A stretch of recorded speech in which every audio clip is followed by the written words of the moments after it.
And I can go ahead and if you shared your email addresses with me when you logged in, I can go ahead and email you the presentation and a link to the recording of the presentation in case you'd like to look at it for future reference as well.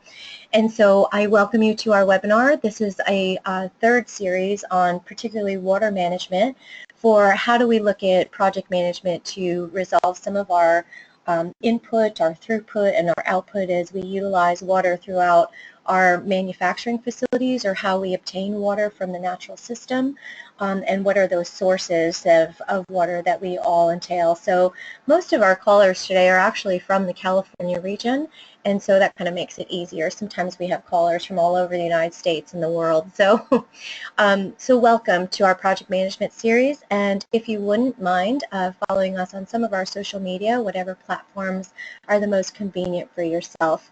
And my name is Angela Kassler, the Executive Director of the Sustainability Management Association. And let's go ahead and get started. So as we look at this project management series, this is the third one. We covered energy last month and the month before, some general terminology in sustainability management. So just a quick review, if everyone's familiar, I may be using terminology today mostly about zero waste.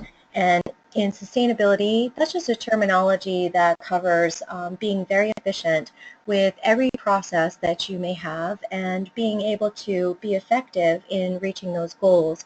And so zero waste is not just about solid waste. It's about really being efficient in how you manage your processes, and it occurs to social responsibility, wellness programs within your organization, and making sure you can utilize the talents of your employees the best to your ability as well, and making sure that people are in the right job or are stimulated by their jobs. And then of course on the environmental side, really important to focus on how do we create systems to know what our environmental impacts are, and then to manage those as we go through and to break them down into different programs for energy, water, solid waste, hazardous materials, pollution, and whatever those pollutants may be, whether it be to the air, water, land, and so on and so on.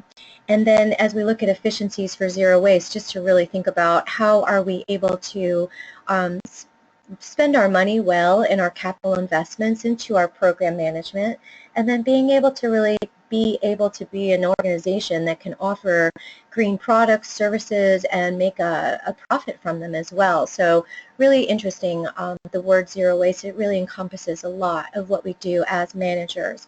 And as we talk about closed loop management systems, this is another term that we use quite a lot, which is really referencing the circular economy.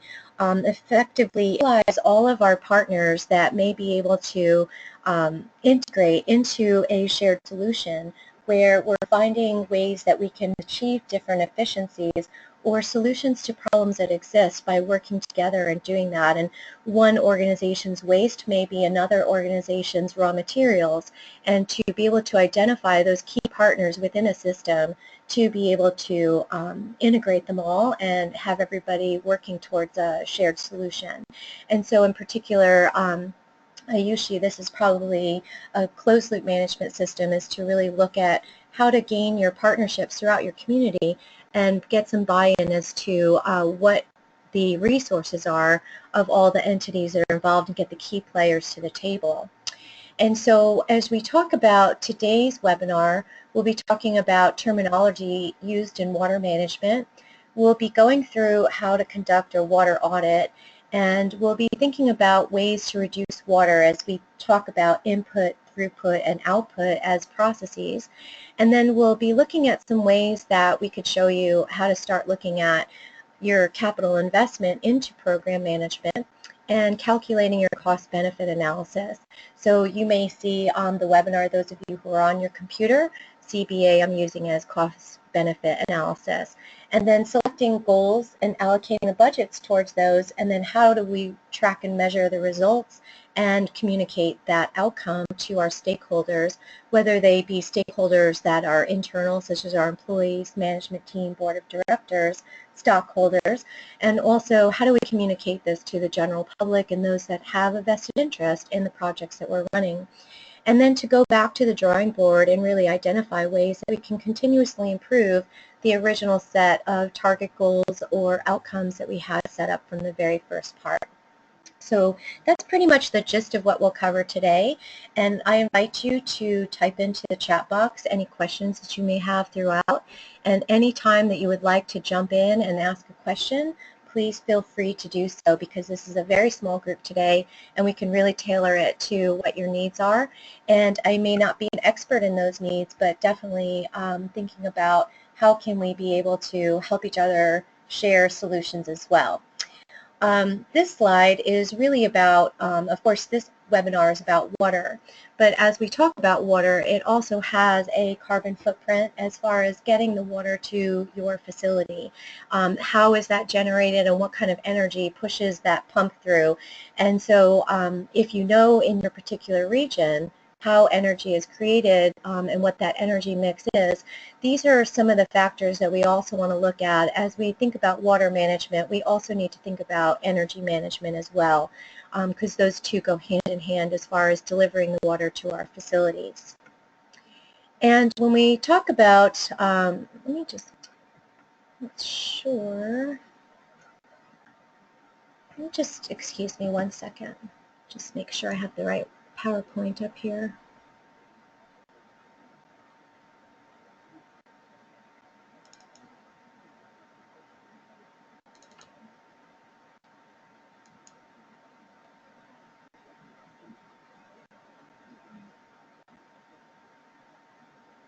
That's what it says.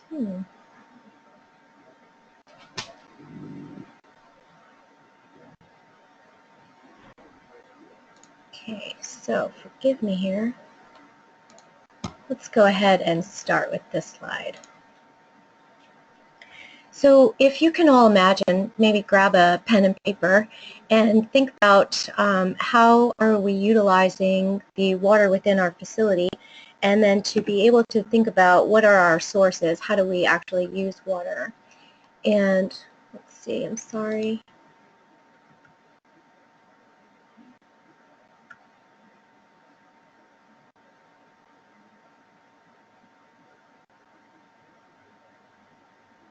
Just taking a look at my slides because these really focus on energy, and I'm just trying to see. Okay. So as we're looking at water systems, excuse me for that, we really want to think about the processes and how we're looking at what do we currently do today. So we're going to refer to this as our current state to really think about our water audit and to think about getting our utility bills for our water and to see how many meters we may have the water split into. So within our facility, if we may have 2 meters that would run one set to, say, the restrooms and another set to your manufacturing facility or your outdoor irrigation, we want to think about is there a way that we could start to isolate the usage of water for certain systems that we use. So whether it be in the break room, the restroom, a kitchen, or your landscaping, and to be able to think about what it is that we do today to utilize water. So for our business, usually we use very little water because we're not manufacturers, and we utilize that just specifically in the restroom. So most of our expense on water comes from our actual sewage bill as part of our utility expense, and that's one of the highest bills that you would have for your water usage and your utility expense. So I encourage you to grab your water bills from your accounting department or the people that handle the accounts payable, and to start thinking about how can we start really isolating how we're using water today and what it is that we're paying for.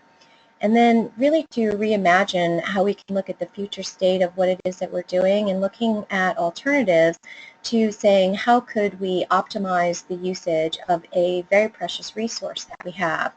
And as we look at our project management, to think about where could we save the most money or where could we save the most resources as far as water management goes into usage of how we use it, and also our outflow as to how we expend it, to being able to look at key performance indicators where we may be able to set target goals to look at maybe a 25% reduction in this area, or to really thinking about how could we maybe even treat our own water at our own facility as well.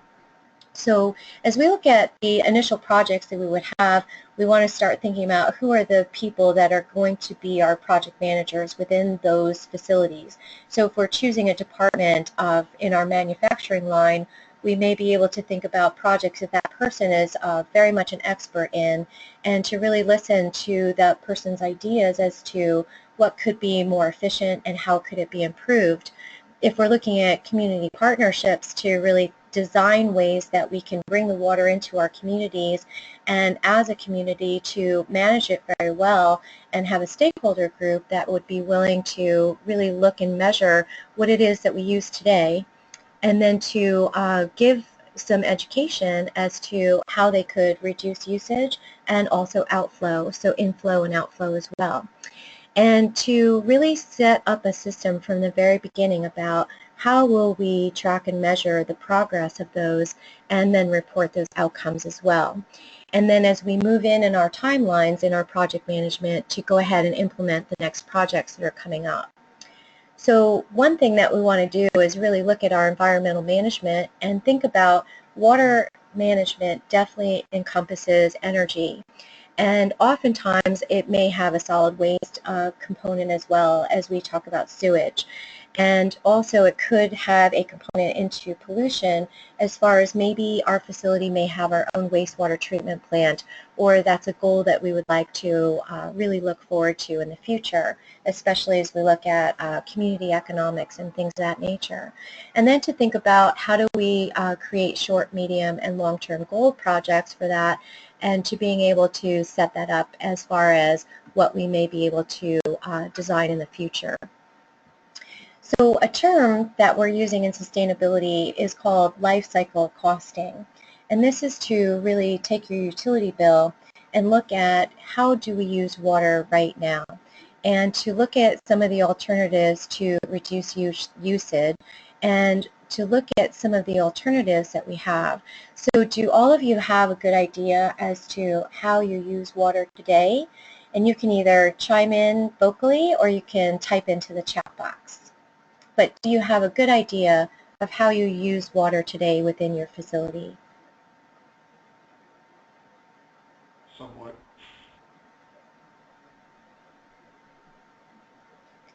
And what I always recommend is that you bring in your key players and hold a brainstorming meeting as to what is our current state, how do we use water, and to have the utility bills in with you during those meetings to kind of give an idea to everybody, whether it might be a bill that's in CCF 100 cubic feet, and to break that down for the employees to say, well, just within our own restrooms and kitchen areas, we may be using 2 CCFs of water with our 25 employees. And to even break that down as a water footprint to each employee, to divide that, say, the amount of water on the utility bill divided by the number of employees, kind of gives everyone an idea as to how much water they may use. And so when you think about the water usage, we then want to think about, could there be ways that we could reduce the usage of the water and also reduce the outflow.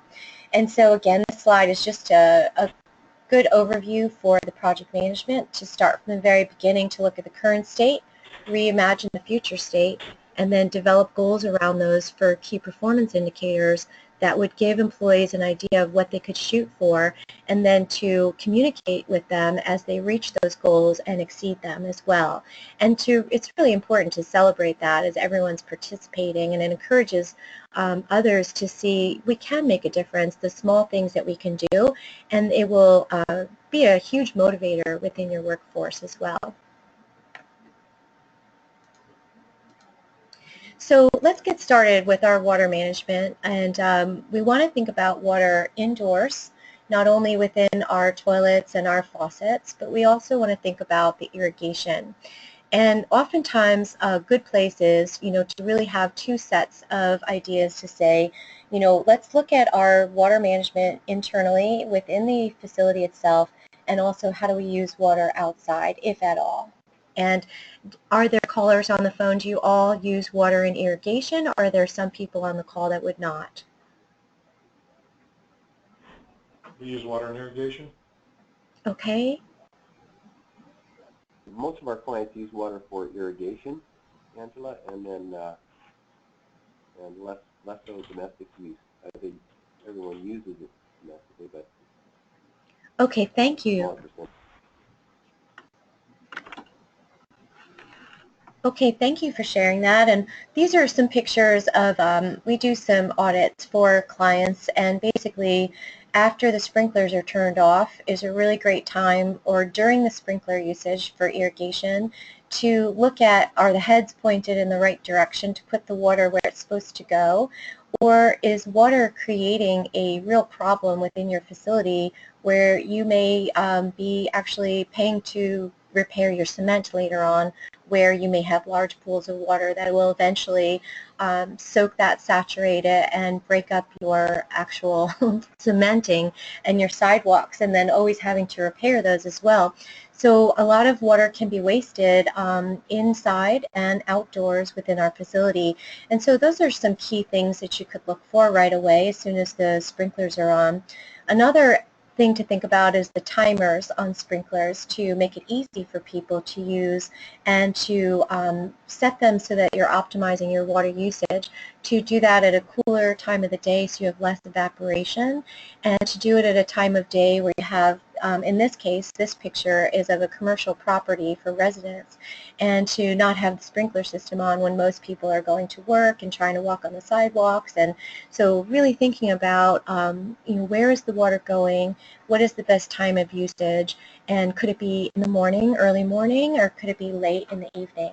And so then to take a quick peek and do a quick audit walk around of your facility to see, is the water going exactly where we wanted it, or could we simply just turn those sprinkler heads to the direction it should go? And are there areas that use more water than necessary, and could we set them up on timers to really optimize our water usage? Indoors, there's some simple things. Today there's some great new technologies that bring your gallons per flush, say in the toilet, down to a 0.8 or 0.2 of gallons per flush, just to really save money on your outflow, and also save money on your sewage costs too. And then aerators on your sink, they just help to push the air through and use very little water, so you have a nice stream and pressure, but you're using very little water as you push that, using air to help that water move through the facility. And when we think about water usage, we want to go all the way back to the source, and we want to think about the source being, where does the water come from in the first place? In our region, this is a picture of Shasta Dam in Northern California, and this is the federal system of water delivery throughout the state. And the Shasta Water Dam is a main source of water storage and provides water to providers that have paid for that water throughout the state of California. So water is a huge risk, and a lot of us on this call today are from the state of California, and as you're all well aware of, we've gone through 4 years of drought and expected that this was an anomaly this year, that we will still have another long period of drought following in 2017 and going forward. And so the physical risk of your region is something to really consider, as far as what are our conservation methods right now, what do we need to be prepared for the long term for the health of our community. And some of our callers today are from SoCal, and so we'd also want to look at the Colorado River, the Yosemite, Sierra Nevada mountains as some of those areas, as far as where are all the sources of water coming from for our Southern California callers on the phone today. And welcome to Mohammed, who is from Saudi Arabia, and one of the things that they do in the Middle East is a really neat thing called desalination, by using nuclear power plants to really generate the energy to clean the salt out of the water and provide fresh drinking water, potable water for usage throughout many of the areas in the Middle East. So this is a major premise as to what people think about as far as their risk may go. The second part that we want to think about are other risks, are regulatory, litigation, and really thinking about today how much we regulate our water and the product safety. You know, we had a major problem in Flint, Michigan with lead safety and lead being in the water, and so those are some of the things that our water providers are really highly regulated as far as testing the water and sampling those on a daily basis. And as we may see in Flint, Michigan, the litigation has begun to say that residents deserve a safe product. And so we also want to ensure that for all of our employees within our own organizations as well. And I don't believe we have anyone on this call who is a bottler of and creating actual water sources. So one thing we want to hold on to too is looking at risk as one of the reasons that we want to manage our water really well, and going all the way back to the source, not only thinking about what it is that we use within our facility, but going all the way to the source as to where it is that we get that water, and then going to the flip side of the process, where does it all go after we expend it from our facility? And to really ask the questions within your community to say, where does my wastewater go? And how is it treated? And how much energy does that take in order to do so as well?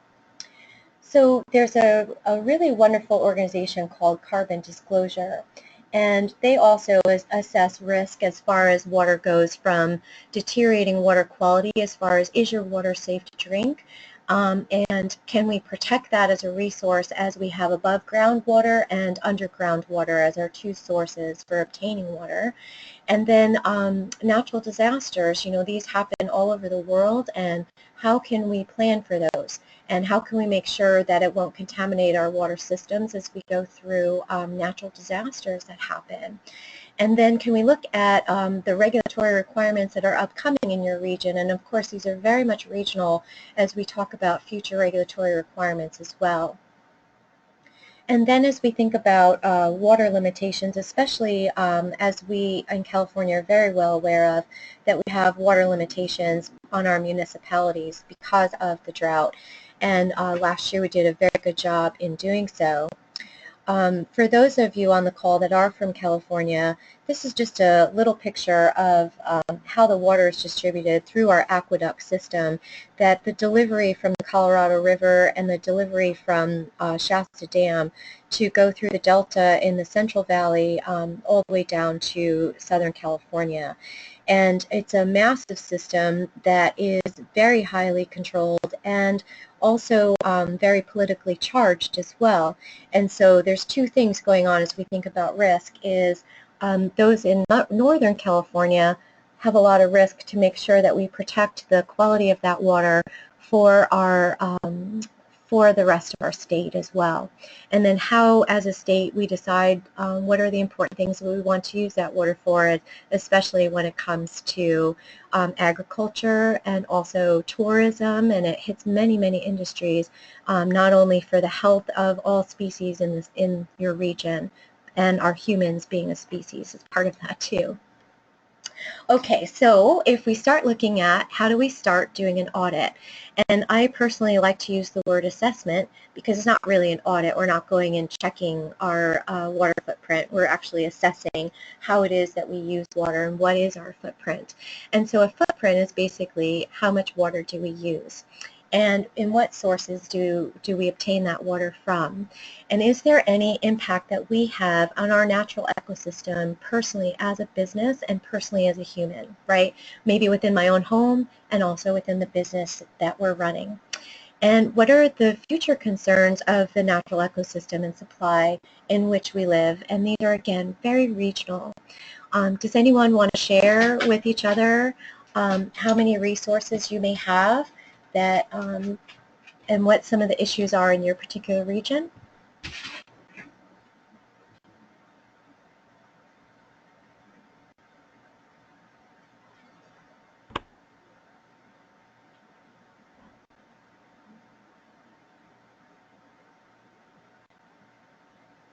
I know that some of our areas of concern that are really here is that we have a lot of above ground water as our major source, and they're stored in many, many lakes.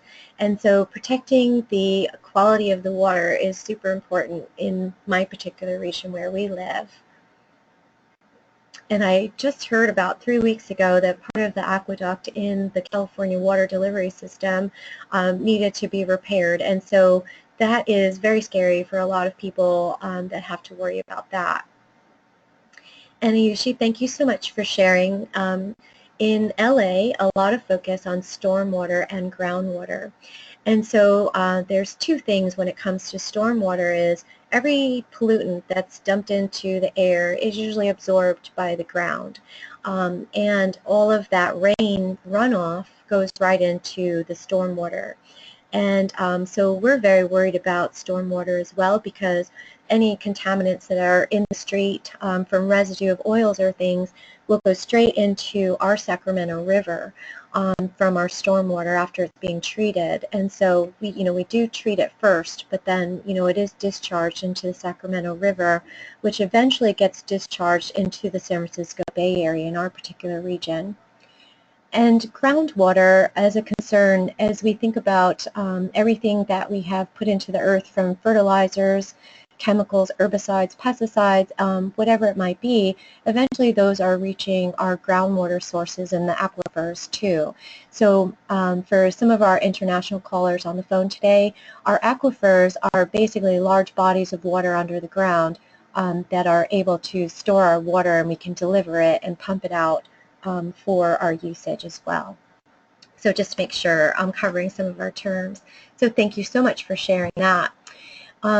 As we start thinking about our footprint, please take a look at some of the areas in which we actually could just simply look at and to say, in our facility or at home, this is really for the home usage, this slide here, that some of our water is mostly used in washing, showers, toilets, the clothes washers, and our faucets.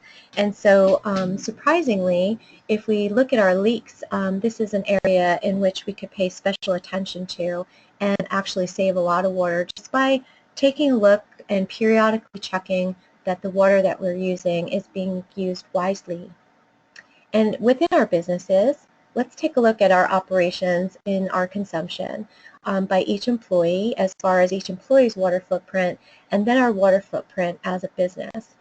And are there ways that we would be able to reuse some of the water within our facility and outdoor irrigation controls as well? So we'll use words today such as rain and catchment, and this is our gray water that as it rains, we literally just collect the water.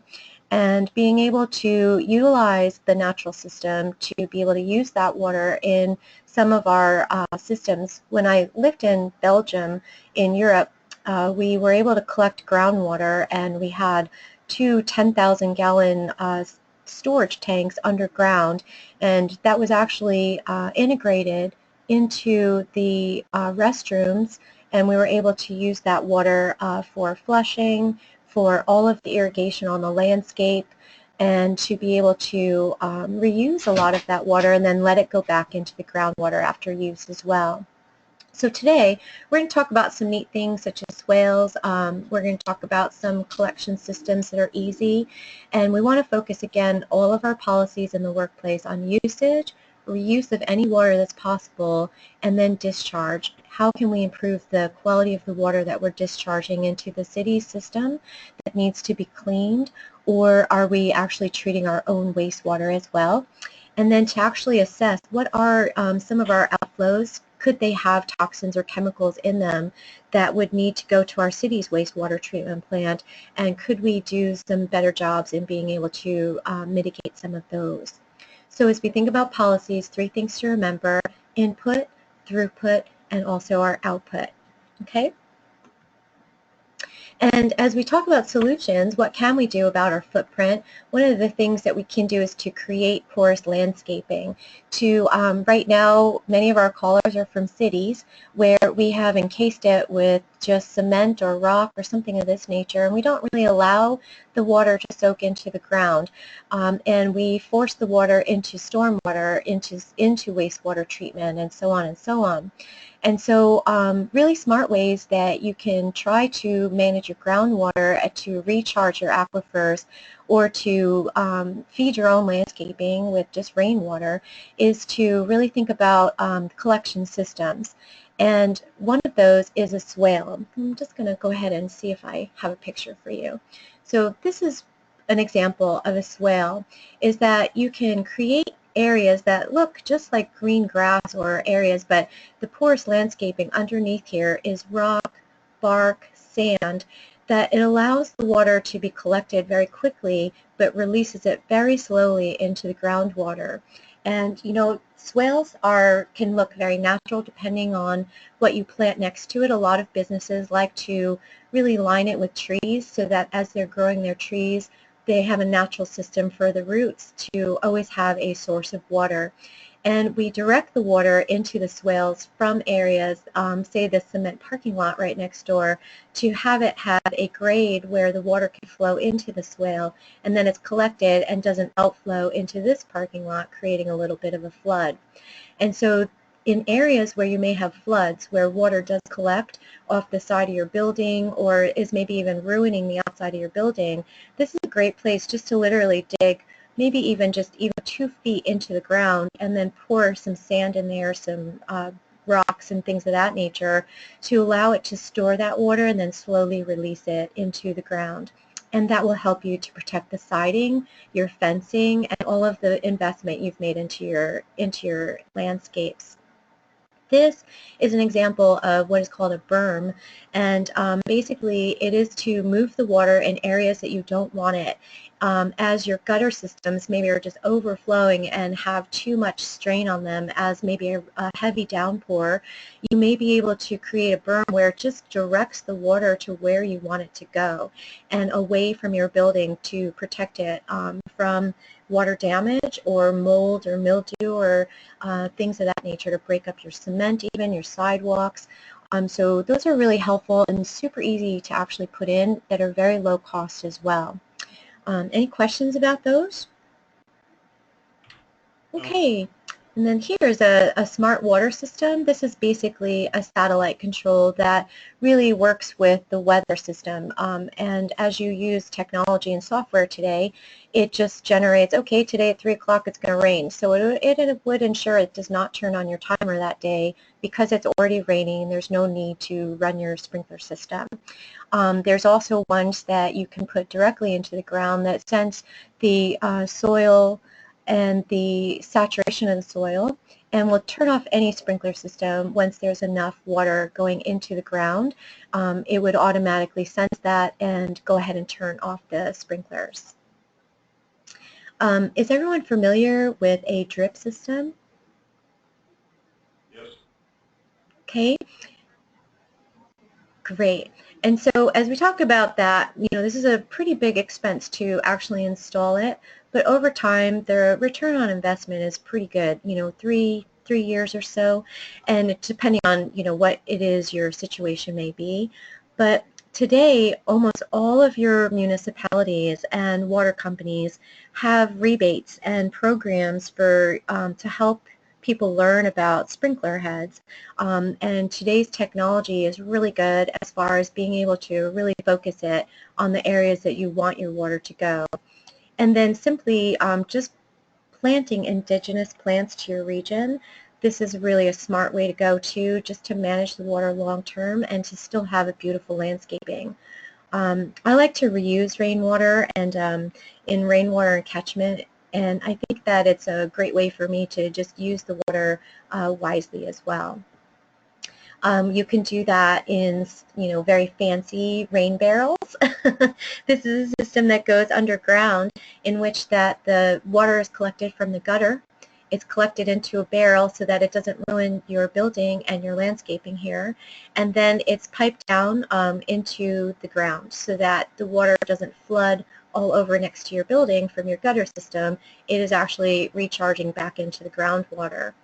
And then some of the businesses that we work with, they go ahead and utilize these on their patios and then put a small pump on there to be able to water their irrigation within their organization, right on the patio, or maybe they have a small garden or flowers for their employees in their break rooms or whatever it might be. But, 10, 15 gallons of water that just comes from the rain, just go ahead and reuse it for later. And so composting and things like that. And so this is just my little joke, but when it rains, I have a lot of flooding in my balcony, and I just put some buckets down and then later on just use it for my compost. And so wherever you've got a problem within your facility where you have water just coming down, just to be able to collect that water and then reuse it is, it's actually like a hobby of mine. I could fix that, yes, I know. So when we talk about indoors, we were talking about aerators before, and this is a picture of the many, many different types that you can obtain. And definitely you want to obtain the right type for whatever usage you have, whether it be a kitchen faucet, whether it be a faucet in a restroom, or maybe a shower head if you have employee bathrooms with showers. And to really think about looking at the small stamps on your aerators will tell you how many gallons per minute, so GPM, gallons per minute. And those of you who are worldwide, you may use the metric system. So, but on every aerator, there will be a stamp as to how much flow that water is letting out, that faucet is letting out per minute. And one thing you can do is literally just go to your hardware store or to your water company and ask that to see if they could replace those or to purchase ones that have a lower flow. And so every time somebody washes their hands or using the kitchen faucet, then they're still getting a nice pressure, but there's less water coming out of the actual head. And then to ask employees just to look at behavior is very important. How can they be engaged in what it is that we're trying to accomplish, and to then be able to say, can we just turn the water off when we're not using it, or to turn it off when we're, say, even just brushing our teeth, or washing our hands and looking in the mirror, or whatever it might be, cleaning the countertops and just letting the water run. So indoor conservation is really about engaging your employees and then putting on the technologies to help everyone do that so that they don't have to think about it too much, to make it easy for them. So a lot of people are going back into really looking at their landscaping and thinking about indigenous plants that are native to the area, and how to really think about pesticides and herbicides as to what they're putting into the groundwater. And I just put a link here if anyone's interested in some ways to start thinking about landscaping that can really work for you long term, that you don't have to spend a lot of money on as well. I think we already talked about some of the new technologies in the toilets can get down to 0.2 gallons per flush today, and these are pretty amazing. And so in most codes throughout the world, you generally have a 1.6 gallon per flush, but today, they're all the way down to 0.2. And so a lot of new technology going into the design. So if you're ever doing renovation, this is something that you may be able to look at. And also a lot of water companies and municipalities, again, they have rebates for you for both the home and the office to be able to reinstall a new system for your office as well. And so again, when we think about indoor, we just want to think about, can we make it easy for our employees to be conservationists, and can we make it easy for ways for them to be able to really learn how to just turn it off when they're not using it, and to use water wisely, and maybe hanging up some signs and things like that would always help. So as we think about our outflow, I do like to discuss what it is that we put into the drains. And so a lot of the times it can not only come down to herbicides, pesticides outdoors, but inside we want to think about our cleaning materials and what it is that we're putting down the drain. And so these are just some really low-hanging fruit ideas to think about how we can, make our facilities smell really good, but also to be using very natural materials to do that, and to not drag a lot of pollutants inside where we need to use a lot of water to clean the floors and mopping and so on and so on.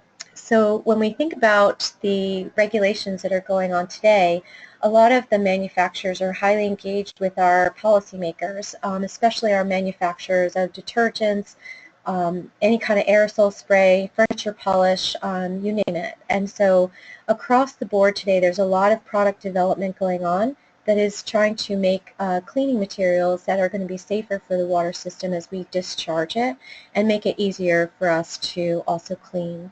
So just some information for you.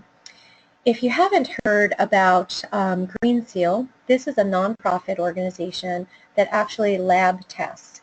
And so you, as designers and manufacturers are sending in their products, they can have it certified as being all natural or non-toxic or low of volatile organic compounds. And so low VOC for our volatile organic compounds is how we are reducing the waste. They will also certify the dyes and the bleaches and the chlorines used in there and any artificial colors and bleaches that are utilized to that may cause irritations and allergens for some of your employees within the workforce. So Green Seal, I look for this when I purchase cleaning products as well. This just says this has been lab tested, it's been certified as, and it'll tell you whether it's low or no VOC, non-toxic, or no dyes, or anything like that. So that just helps me know that this really is not just marketing, that the actual product ingredients are what they say they are. Does anyone have a problem with that? Sometimes, like, you're not sure whether or not this product is good for the environment or natural or non-toxic.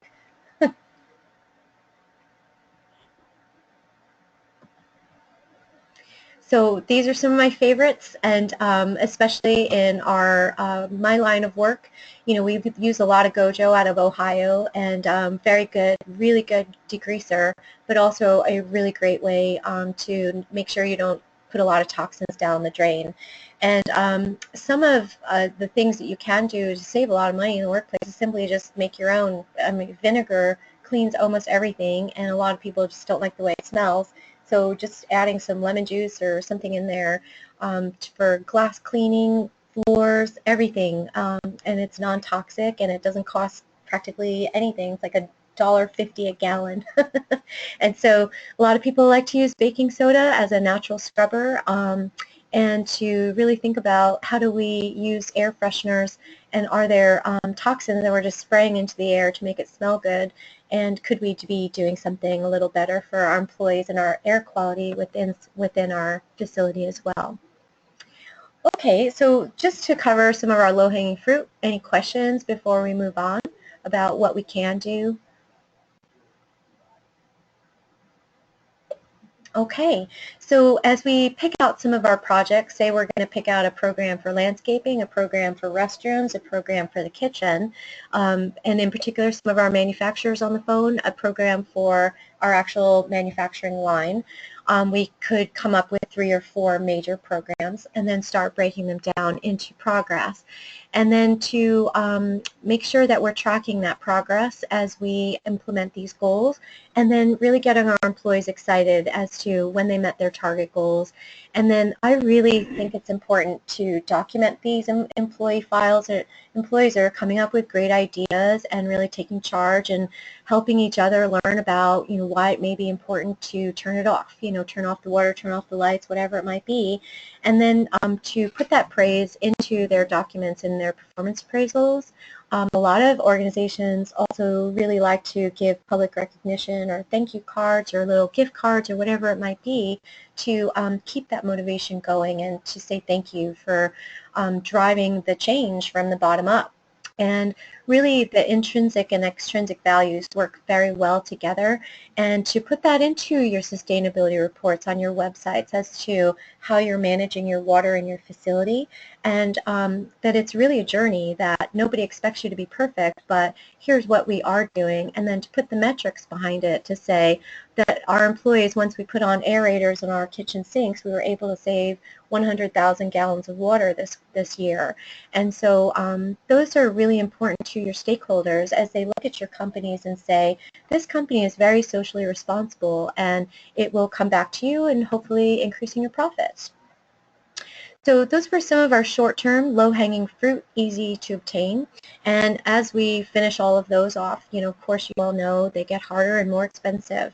And so some of our long-term goals here for our water management is to really look at our facility and how it's laid out and the process of moving our materials throughout that facility. And those of you who are not manufacturers, you may want to just think about your facility layout of your employees.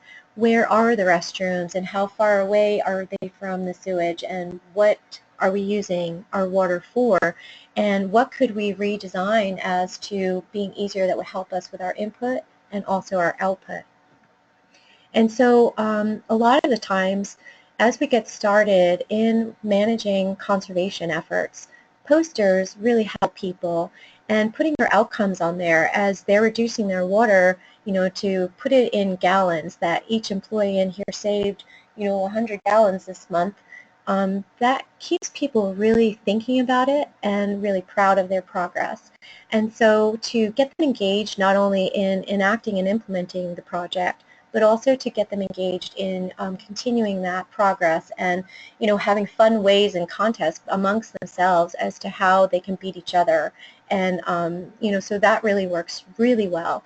And then to look at your facility usage, to think about, could we redesign, if we're in manufacturing, waterless lubrication for some of our processes that we're working on, even washing our fleets and our vehicles, washing the walls and the floors. What detergents are we using for that process, and how often do we do it? Is there a better way? Is there a better flooring material that wouldn't cause us to have to do all of the washing all the time? Washing sidewalks outside. These are, going to really look at having those water brooms. These are really great devices that can help save a lot of water and still do a great job in washing off the sidewalks instead of using a lot of water just to pressure wash it off.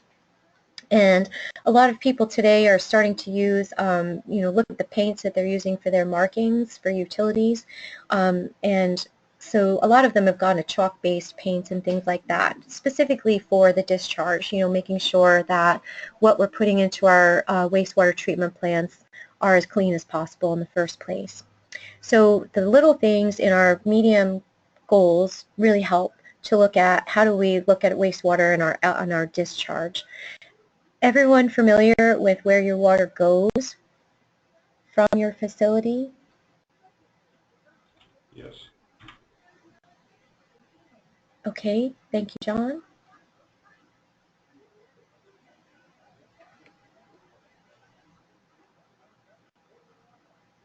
That's a really good idea, John Buss.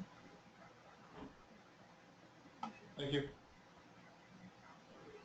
Now, I would also say that this is going to be maybe a long-term plan as we think about how do we reuse the water in our swamp coolers, and how are we reusing some of the water that even just drips out of our air conditioning.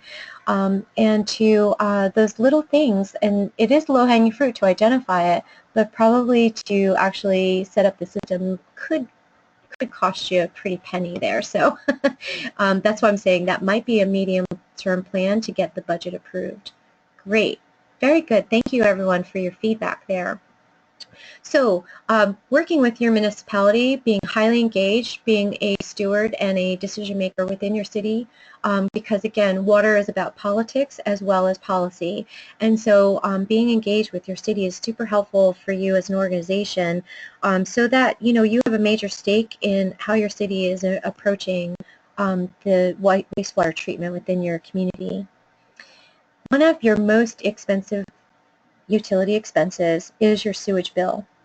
How many of you have access to your utility bills for your water?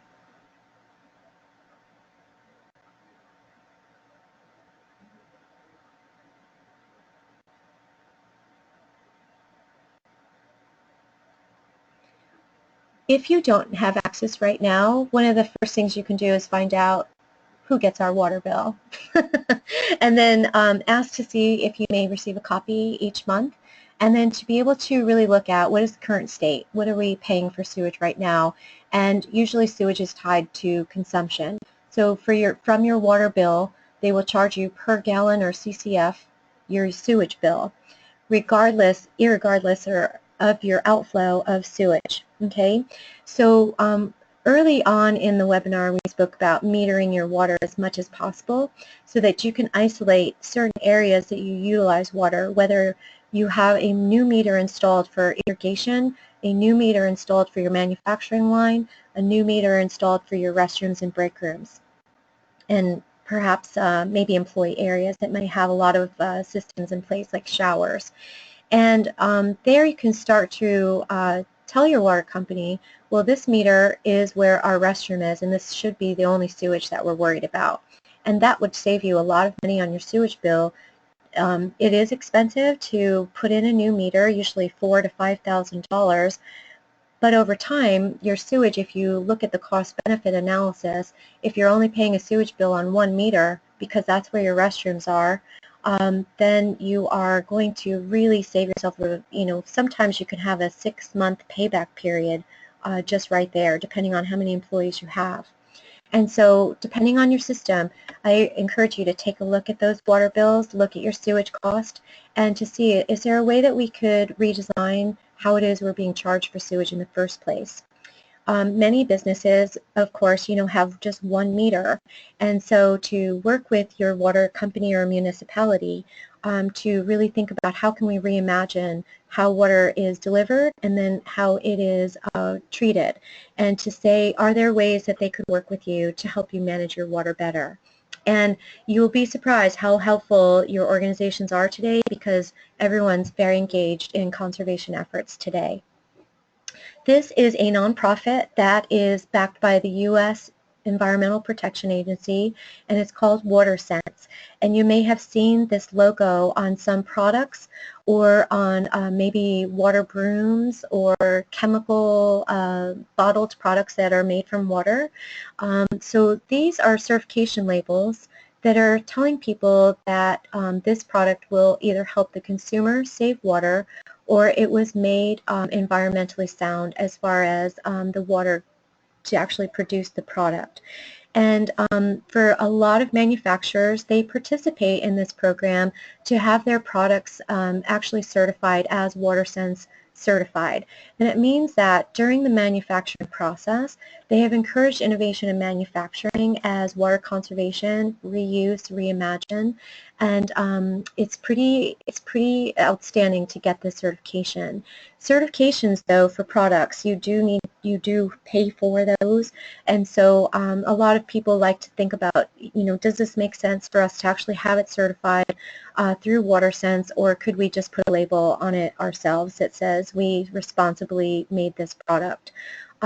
So a lot of consumers are attracted to that today, and it does actually help for people to make a decision as to, when they're deciding on, should I buy product A or B? And if one says they're environmentally friendly, a lot of consumers will make that choice if there's not a lot of price differential or the features and benefits are similar.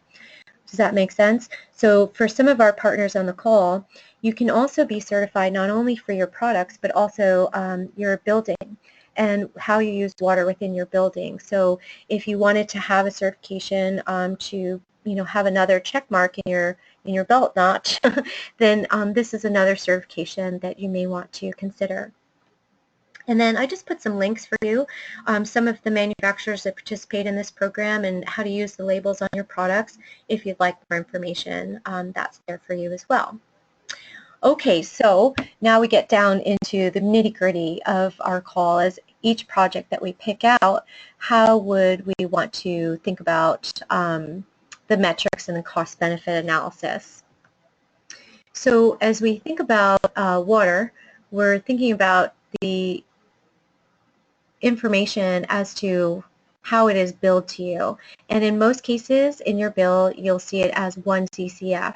So you take that number of CCFs and multiply it by 748, and that turns it into gallons for you to kind of get a better feel to be able to see how much water you use visually. And to be able to look at, making sure your employees understand that as well. And so, I'm not sure if I just moved too far. Here we go. Okay. And then as we think about water, it also has a greenhouse gas emission to it. And in just a moment, we'll be turning over the presentation to Green Tracks to really look at how do we measure our greenhouse gas to push the water and pump it to our facility and also pump it out of our facility to sewage. Okay? So when we think about KPIs, do you all use KPIs today? If we're able to really set a clear target goal that if we wanted to ask our employees to start small, 5% conservation, 10% as we have incremental goals perhaps over periods of time. So maybe the first goal is the first quarter, can we reduce our consumption of 5%? Could we actually think about detergents that are going to be healthier to flush down the drain? Could we do that within the first 6 months and convert some of our cleaning materials as we run out of them and have to buy more? So these are very clear target goals that give you the ability to actually measure and track that progress and to not only think about how much money you spend and invest in those projects, but also what are the environmental impacts to them as well. So having your key performance indicators for your employees is very important because it helps them to know what are we striving for and to know when they have reached it. So these are just some KPIs that I would suggest that you might be able to utilize for your employees to be thinking about input, throughput, and output, and then to think about checking the facility for 0 leaks and where do we save the most money. So as we think about our water usage, our partner that we have on the phone is who is a member of the Sustainability Management Association. Kevin Cochran is from the organization called Green Tracks, and he is their Chief Operating Officer. And I asked him if he wouldn't mind today sharing a case study with us all to be able to show us some of what people are able to do with their actual water assessment. And Kevin, you'll see a pop-up come onto your screen that says you are now the presenter. Do you see that? Yes, I do, Angela. Okay, super. And I'm going to go ahead and just have you take over from here to show us a case study and about the dashboard to be able to manage your energy using a dashboard such as Green Tracks. Very good. Thank you, Angela. We actually have 2 case studies today. If we have time, you let us know how we do it at the end of this one. And Green Tracks is an energy and sustainability management company, as Angela mentioned. We have many clients that track energy and other resources, including water. We're going to show you Cooley LLP. It's a worldwide law firm that we track. They have 9 offices in. Actually, they have 12 offices around the world, and this is their office in Palo Alto. Can everyone see my screen? Yes, I can. Yes. Okay, great. This office is 135,000 square feet office building with over 1,400 occupants. And if we look at it from the air, the picture that was on the preceding slide is over off of Hanover Street, and that's the entrance to the building. You can see the green grass here in the front and a huge fountain area in the courtyard. It's a really large building, and you've got a lot of grass and shrubs and trees in the parking areas. And Cooley, due to the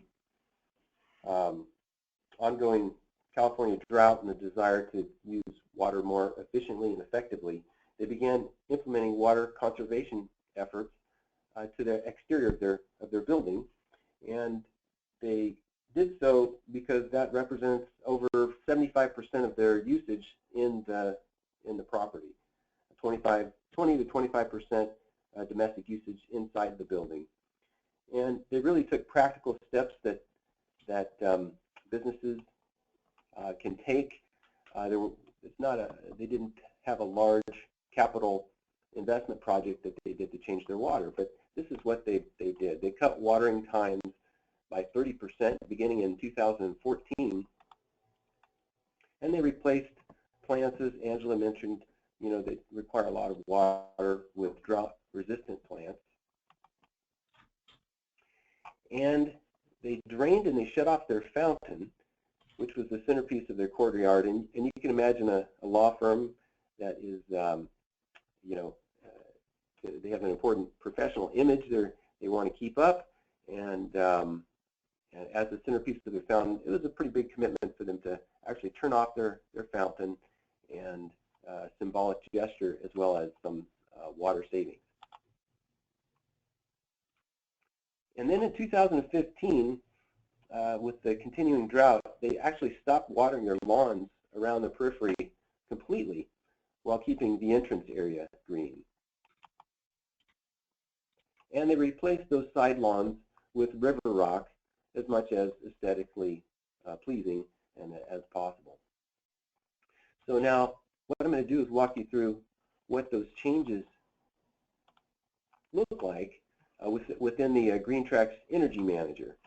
And the first thing I wanted to show is the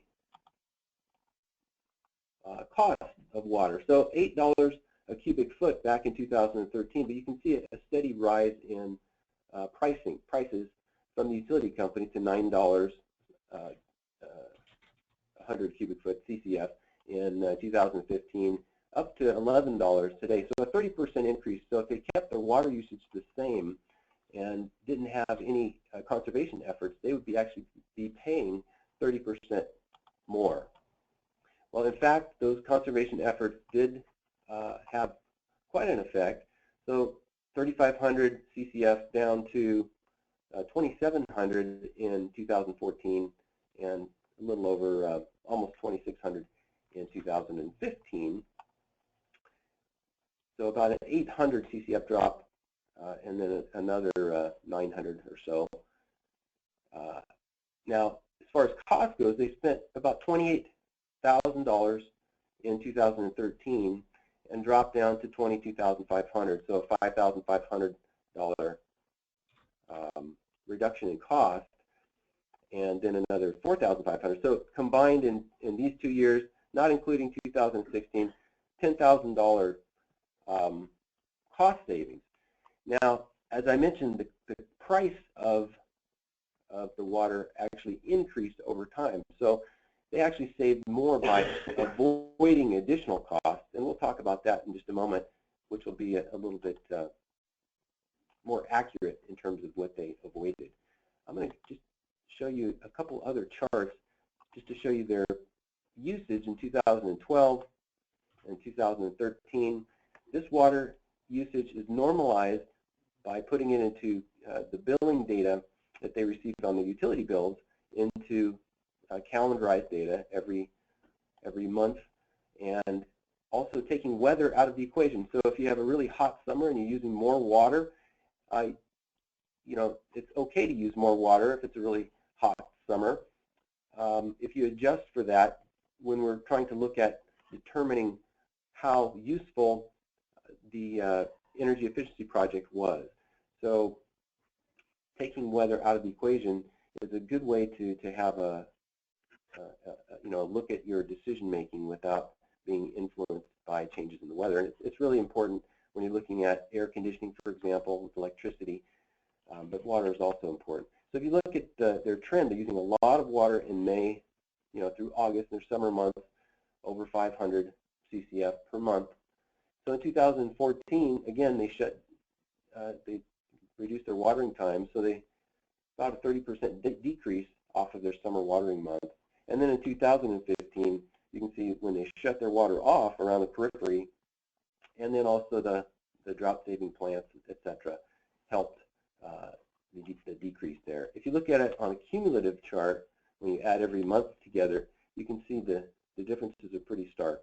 From 2013, 14, and 15, they actually, if you look at a summary, reduced year over year their consumption from 8 CCFs per day down to 4 CCFs per day. Now this is, again, it's normalized data taking weather out of the equation.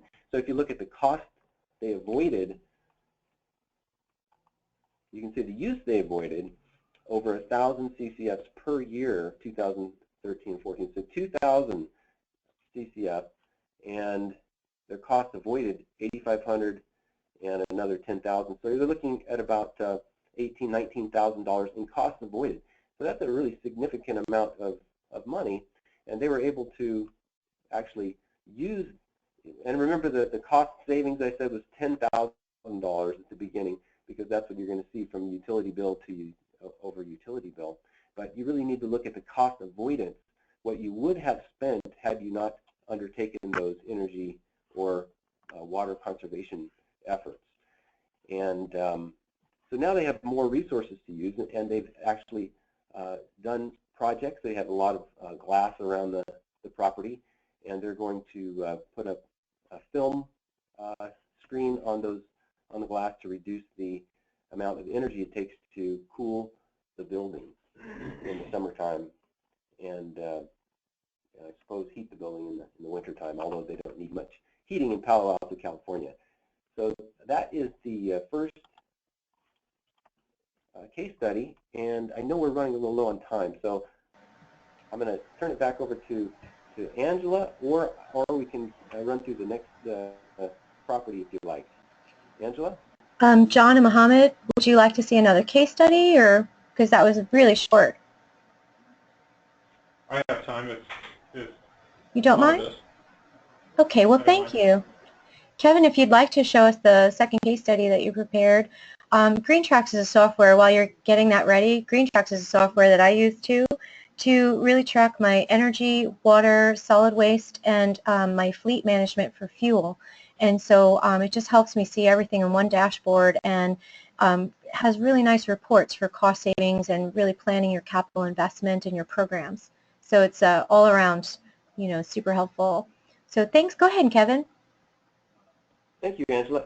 Actually, we have Max Matthews has prepared to show this case study. He's our customer data professional. Max, you want to run through this real quickly? Yeah, thank you, Kevin, and thanks again, Angela, for having us today. So the second property we're going to look at is the TIBCO Software Campus in Palo Alto. And the TIBCO Software Campus is made up of 4 buildings, and it's located in Stanford Research Park. And like Cooley, TIBCO also engaged in a variety of water conservation efforts in 2014.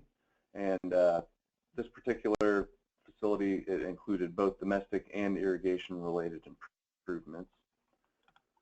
So from the air here we can see the 4 buildings that comprise the TIBCO Software Campus. And here, kind of along the parking area, we can see some drought-tolerant landscaping there.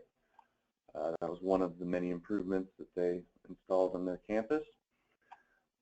So that'll bring us to what were the actual water conservation efforts that they employed. Inside the building, which is 3301 Hillview Avenue in Palo Alto, TIBCO installed low-flow shower heads, toilet fixtures, and flushing systems. They replaced the faucet aerators, and they installed a new dishwasher water sprayer in their cafe. And in the exterior, TIBCO installed drought-tolerant landscaping, as we discussed earlier. They also installed a drip irrigation system, and they replaced unused lawn areas with mulch. And they really began to measure and monitor the landscape watering schedules to kind of optimize their watering schedules for efficiency purposes. Here we have a plant palette. These are 5 plants, and there's 3 more in the additional slide, showing some of the drought-resistant plants that TIBCO installed. There's these 5 here, and then Santa Barbara Daisy and some others. So now I'm going to jump over to the Energy Manager, take a look at use avoidance data. Okay. So here's the weather normalized usage for the commodities we're tracking for TIBCO. Move over to the irrigation tab here. So we see a big spike in 2014, that has really leveled out heading into 2015 because of the water conservation efforts. And if we were to take a look at the domestic meter, we see a similar trend. The largest water usage in 2014, dropping in 2015, and 2016 is following a similar trend. Now if we were to jump over to the cost savings, so by commodity, we see that they saved, well, sorry, as a whole, in 2015, using the cost avoidance procedures that Kevin discussed, TIPCO saved about $28,000 in 2015, and following that up with about $24,000 so far this year, and that's only with about 5 months of billing data here in the system. So obviously the bulk, as really the most effective cost and use reduction methods that they employed were on the irrigation side of things. So $47,000 of the cost avoidance is on the irrigation side. Now compared to 2014, TIPCO has avoided a total of over 5,000 CCF, or 3.7 million gallons of water use. And as I said, saving about $52,000, 90% of which can be attributed to the irrigation. And in total, with the irrigation and the domestic water efficiency program in total, there's a 46.8% year-over-year decrease. And so that's kind of all I have. Thank you so much. That was really an extraordinary savings, and what a great way to show off what a company can do. And so just those little low-hanging fruits, especially with the water, the capital investment isn't too much. And again, I encourage you all to think about contacting your water company or your municipality to see the programs that they might be able to help you achieve that, to give you rebates or on the front end, or tax credits on the back end, you know. So thank you so much for staying on the call so lengthy today. I really appreciate that. And are there any questions before we conclude our presentation? Any thoughts that you would like to share as well? Not that I have. Well, thank you very much for attending today, and we really appreciate it. And I'll be sharing these slides with you. Did you all put in your, particularly John, did you put in your email address for me when you entered the GoToMeeting? So, yes. Perfect. Okay, well, I thank you, and I hope you'll be able to join us again for a future webinar, and I wish you all a wonderful day. Thank you. You too. Thank you very much.